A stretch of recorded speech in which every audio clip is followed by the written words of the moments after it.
Even though cancer sucked, it was interesting. Like, it was something nice to learn about. Like, I love science. Like, even though it sucked, it was nice to learn along the way and how they worked and how they explained things to me, learning about my own body or other patients' bodies, how everyone's different. Not the statement you would expect from someone in remission from leukemia, but Desiree Elizondo has always had a positive outlook on life. I knew I was gonna make it, but I didn't know how I was gonna function afterwards. Trying to be back in school, catch up with work, and then catch up with my friends while feeling unnormal, you know? In her own words, Desiree tells her story of overcoming cancer. The summer before I started my sophomore year, it was like towards the end of July, it's when it all started. Literally every night, I would have fevers like throughout the entire night and maybe have like 3 hours of sleep and then still wake up drenched and feeling so weak. I had terrible mouth sores. We had gone to the hospital here in Kingsville, but unfortunately they didn't know what was causing it.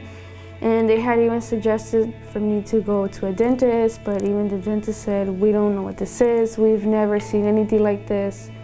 So it just got worse until that day happened here at school.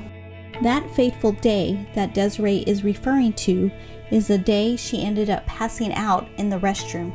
It was the end of some 6 weeks, and I had been missing school so much because I felt sick. I thought, okay, I'm just gonna go in today and try to turn in whatever I can. My friend, he said that he remembers seeing me walking into school the same way you said, like walking slow. And he just saw me going into the restroom. And then like minutes later, the ambulance was there and they had taken me.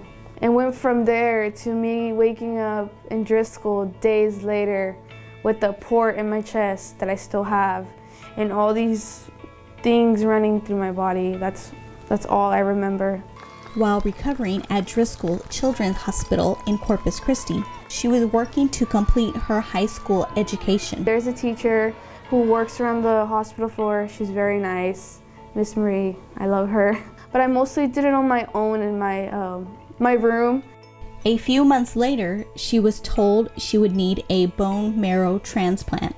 Because of this gene that I have, that my dad also carries, that happens to make leukemia happen. So they want to get rid of that, you know, because they see high chances of it coming back, being 10 times worse. That chemo would not help me. Desiree never gave up her desire to graduate on time with her senior class at H.M. King Early College High School, and this past Saturday she was able to do just that. Even with a bone marrow transplant scheduled for this summer, Desiree has hope for a brighter tomorrow. I know it's easier said than done, but pain is temporary.